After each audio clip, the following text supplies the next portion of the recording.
हमारे राघव चड्ढा ने तो कितने आंदोलन शुरू किए उन्होंने कि समोसा 10 रुपए का हो जाना चाहिए, पानी 10 रुपए का हो जाना चाहिए। उन्होंने सस्ते कराए, खुद वो महंगे में बिक गए। तो यही है भाई। आज हमने देखा उनके इंस्टाग्राम पे 1 मिलियन फॉलोवर डाउन हो गए, क्योंकि जो लोग सोच रहे थे कि ये तो समोसा और पानी सस्ता कराएंगे, बाद में पता चला इनकी तो कीमत बहुत ज्यादा बढ़ गई। तुरंत उनका तख्ता पलट हो गया, बीजेपी में चले गए। बस कमी क्या है ना, मैं आपको बताता हूँ आज के दौर में क्या है। इंसान, वो कहते हैं ना, कान का कच्चा है। दूसरों की बातों पे वो ऐसे यकीन करता है कि जैसे दूसरा तुम्हारा कितना सगा हो, कितना सोचता हो तुम्हारे बारे में, है ना। सर आज के जमाने में कोई किसी के बारे में नहीं सोचता। अभी देखा तुमने राघव चड्ढा का केस, है ना। हमारे राघव चड्ढा ने तो कितने आंदोलन शुरू किए उन्होंने कि समोसा 10 रुपए का हो जाना चाहिए, पानी 10 रुपए का हो जाना चाहिए, है ना।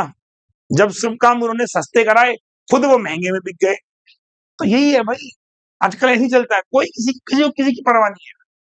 और अभी हमने देखा उनके इंस्टाग्राम पे 1 मिलियन फॉलोवर डाउन हो गए, क्योंकि जो लोग सोच रहे थे कि ये तो समोसा और पानी सस्ता कराएंगे, बाद में पता चला इनकी तो कीमत बहुत ज्यादा बढ़ गई। तुरंत उनका तख्ता पलट हो गया, बीजेपी में चले गए। तो मेरा भी आपसे यही कहना है कि सर नौकरी लीजिए और प्लीज अपने आप को देखिए। देखो, जब आप भविष्य की बात आती है ना, तो यकीन किसी पे मत कीजिए, अपने आप पे कीजिए। अपने आप पे भी कैसे?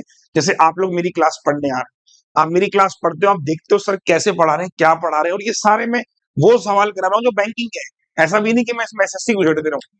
आप मेरी बात समझ रहे हो?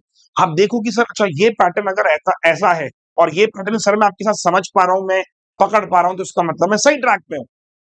अगर आपको मेरी अप्रोच में कमी लग रही है कि सर ये क्या कर रहे हो आप, तो मैं बोलूंगा फिर आप किसी और टीचर को तलाश करो, लिटरली। बट सर, किसी के प्रेशर में आके, दबाव में आके अपने साल खराब मत करो।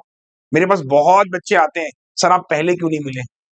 अब मैं उन्हें क्या बोलूं कि बेटा तुम्हारे घर का पता अगर मुझे पता होता तो मैं आ ही गया होता। मेरी बात समझ रहे हो?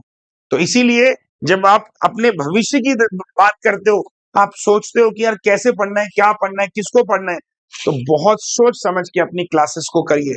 ये नहीं कि दिन भर मैथ पढ़ रहे हो, 4 टीचर मैथ पढ़ाने वाले, चारों से पढ़ रहे हो कि कोई तो अच्छा देगा।